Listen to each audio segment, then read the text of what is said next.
Here's another common pitfall. Producers might be using a debit card or writing checks in the office that the accountant doesn't know about. And then, they see them on the bank statement. They don't know what they're for. And if the accountant sees all these transactions coming through the bank and they don't know what they're for, there's going to be a delay in the reporting, So we have systems to handle all that and make sure that card reporting gets into the cost report in a timely manner. This is the Faith and Family Filmmakers podcast, helping filmmakers who share a Christian worldview stay in touch, informed, and inspired. Quiet on set. Rolling. Today's host is Jeffrey Witt.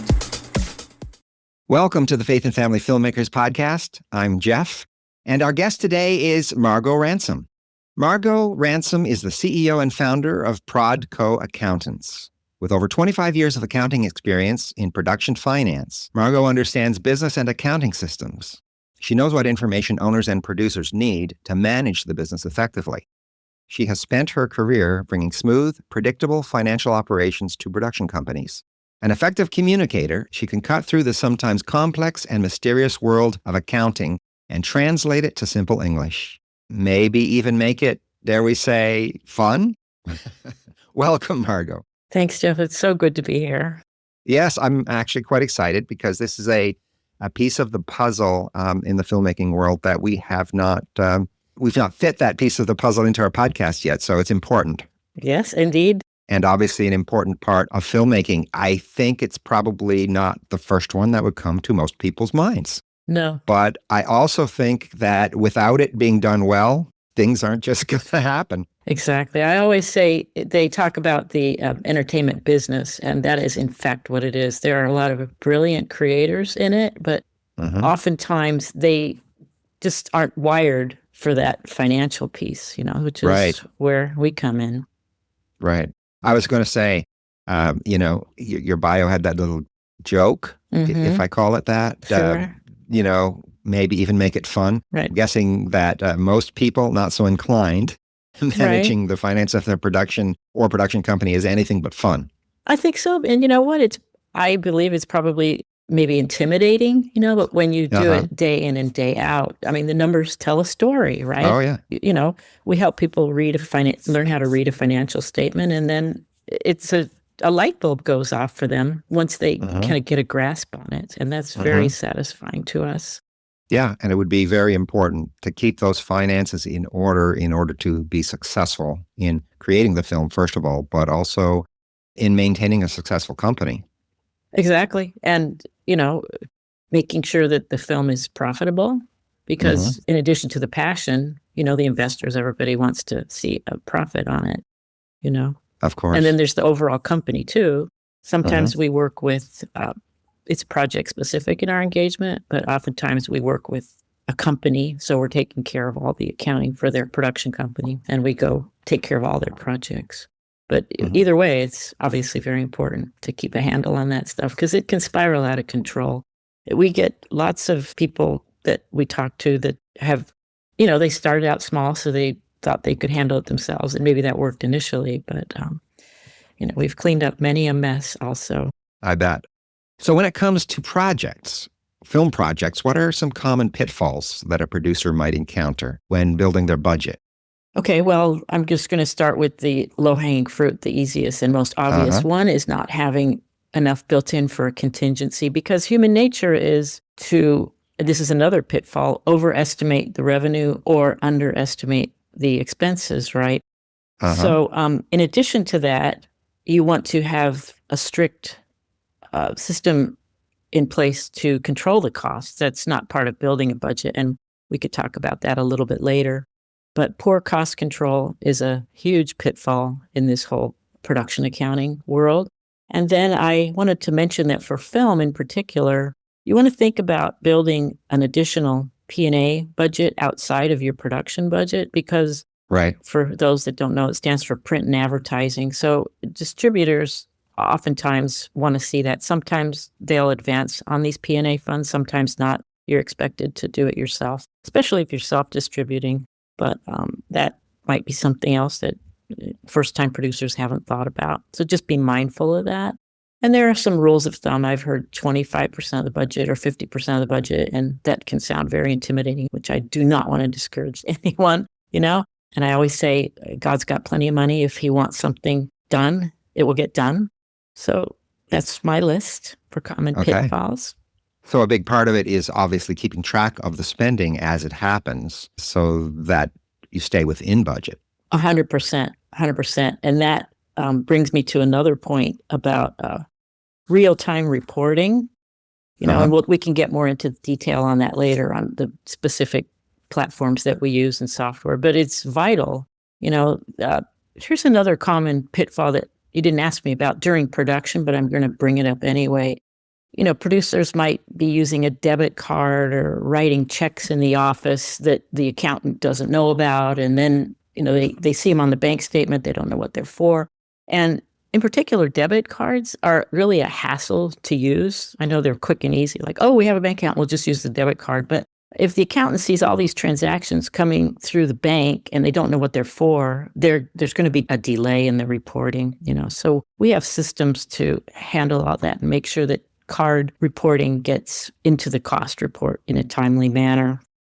And it's all about controls. I have a background as a controller in TV production. So that's the way my mind works, is keeping a strict handle on these creatives that their agenda, rightly so, is to just get the show done, get the project done, but it's my role to keep it reined in.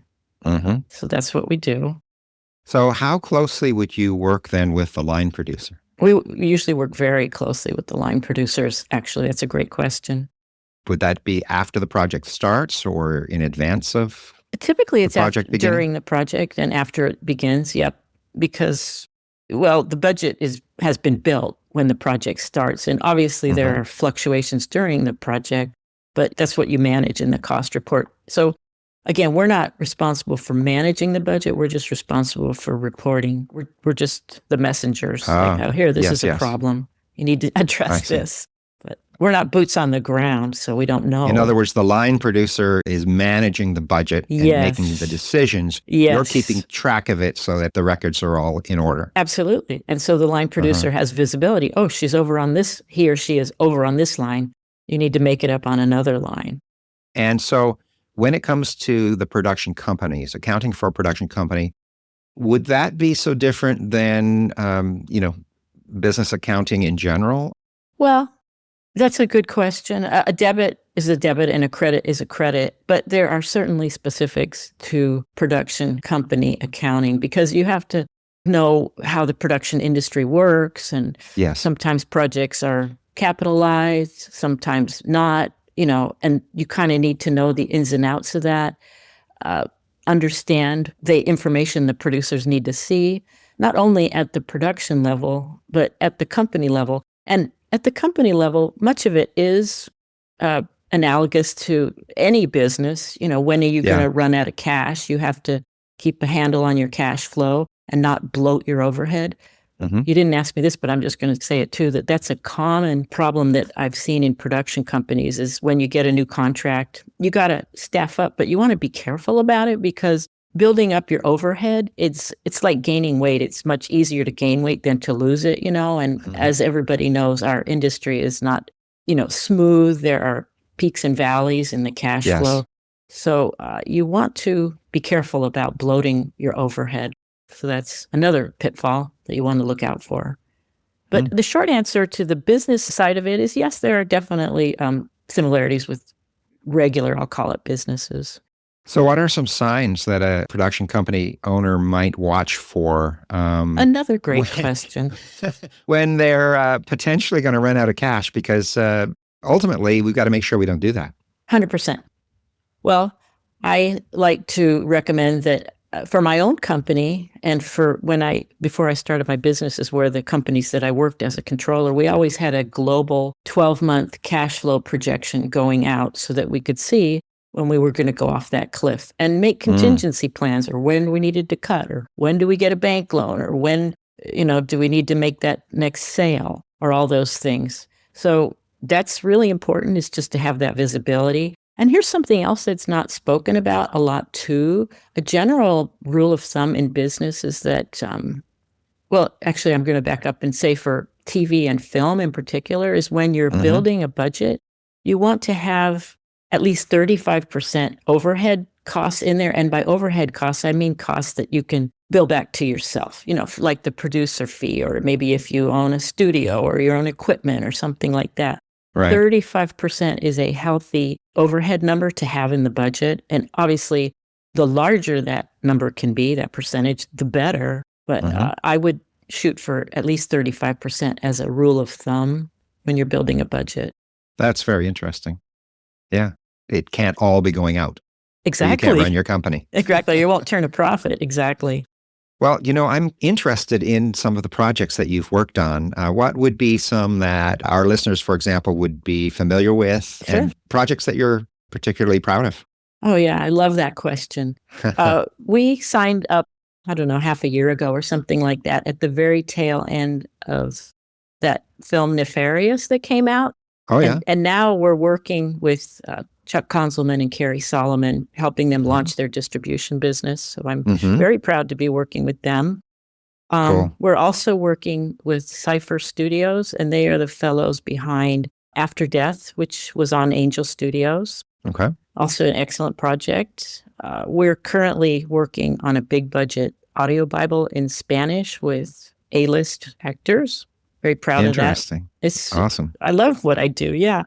On the, I'll call it the worldly side, air quotes, we have been retained by Wrigley Media Group, and that's the Wrigley of gum fame. They're based in Kentucky. Oh, yeah. So we're doing the accounting for all the projects that are run through there. And you're talking about production projects? Oh, yeah. Wrigley Media Group is for sure a production company. Yep.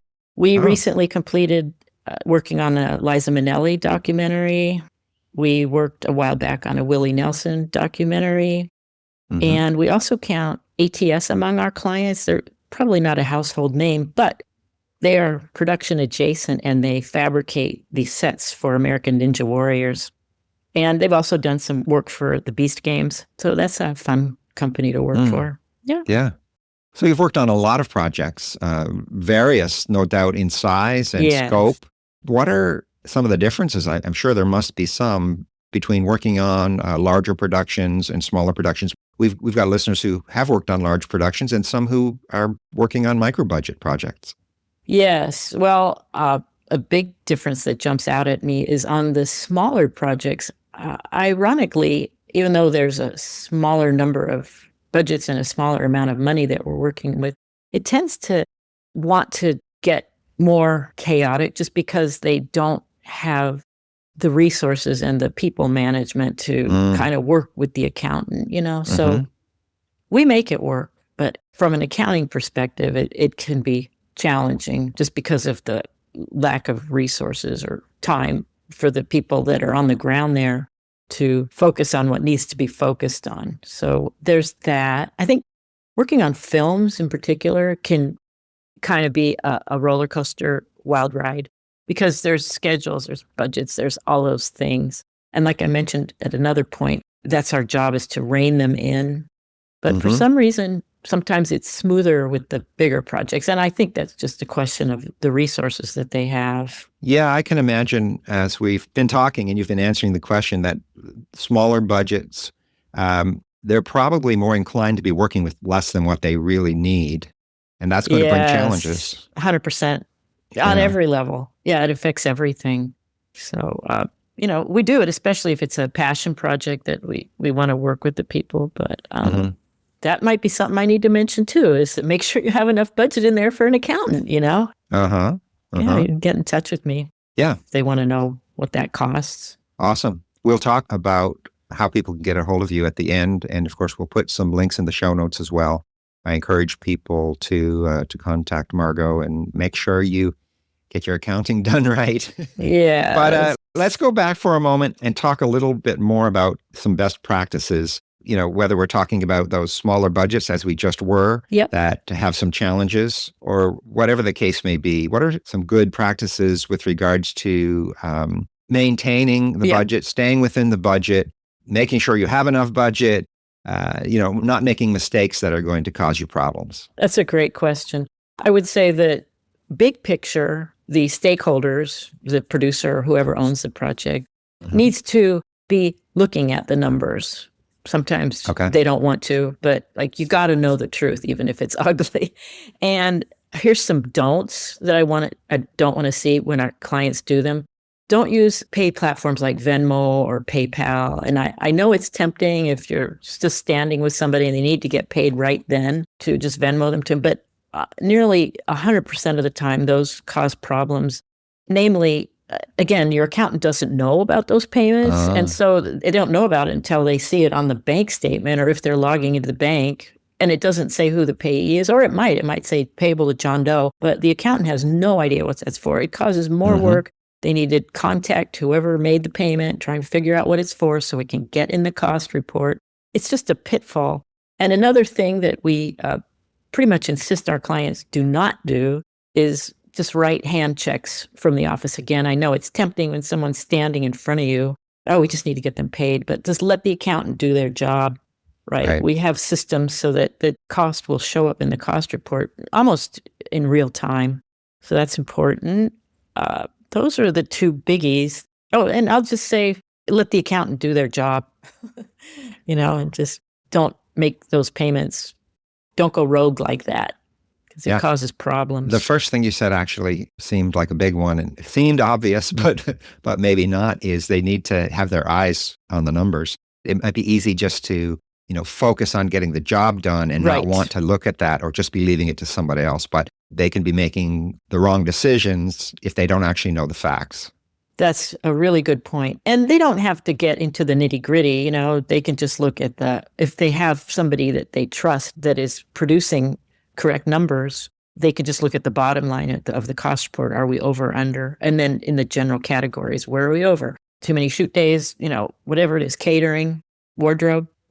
And then if they need to drill down, maybe they'll have somebody that can investigate it more, or they can make whatever adjustments they need to make. But 100%, it's important for somebody to be keeping a close eye on those numbers. And whenever we produce a cost report, they're available anytime for a client, but often they just ask us for the report.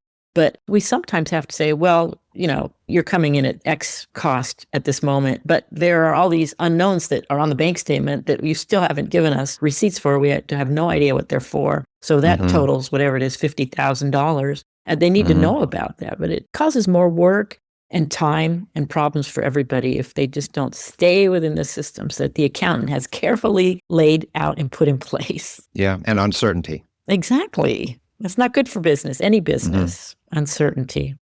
Hi, indie producers. Listen, I get it. I know how hard it is to make a movie make money. That is why I have teamed up with Jacqueline Witt from Faith and Family Filmmakers Association to create a 12-month program to teach you everything I've learned along the way. I'm Alexandra Boylan. I have written and produced 8 profitable films. My movies include Switch, The Greatest Inheritance, my newest film, Identity Crisis, Catching Faith, and the list goes on. All of my movies have been on Netflix, Hulu, on the shelves of Walmart, Tubi, Amazon, iTunes. Again, another list that goes on. So, set yourself up for success and sign up today at FAFFassociation.com. You can also find it in the show notes here, and we'll see you soon. You mentioned a little bit earlier about softwares and platforms that help with the whole process. So when we get into the second half of our interview, I'd like to actually go a little deeper into that. Information that could be helpful for production companies and those who are working on projects. And, what they can do to streamline the process, to minimize errors and, stay on top of things, keep things timely and help you do your job. But I'd love to talk more about that. But before we go, for those who are listening today, how can someone get a hold of you for more information and to find out how you can help them? Well, of course, you can go to our website. It's ProdCo, ProdCo, Accountants.com. I'm on LinkedIn, Margot Ransom with a T. That's Margot with a T. Ransom like kidnapping money. On LinkedIn, they can email me, mransom@ProdCoAccountants.com. But really the best way is through the website. There's a link to my calendar in there, and I can prep for the call, make sure that I have all the answers that you need. Awesome. And you also might run into her at a film festival or conference. Yeah. We were both at Content a little while ago, and I know you're going to NRB. So if you're attending film festivals and Christian conferences, you might meet Margot there. Absolutely. But we'll definitely get all those links in the show notes and make sure that people have access to them, because what you do is obviously very important. Thank you. Thanks for sharing with us today, and we look forward to talking with you more. Okay. Thanks for listening to the Faith and Family Filmmakers podcast. If you've been enjoying this podcast, take a moment to follow or subscribe on your favorite podcast player so you don't miss an episode. And if you'd like to support the production of this podcast, you can leave a tip at faffpodcast.com/support. Bringing filmmakers together for faith and family.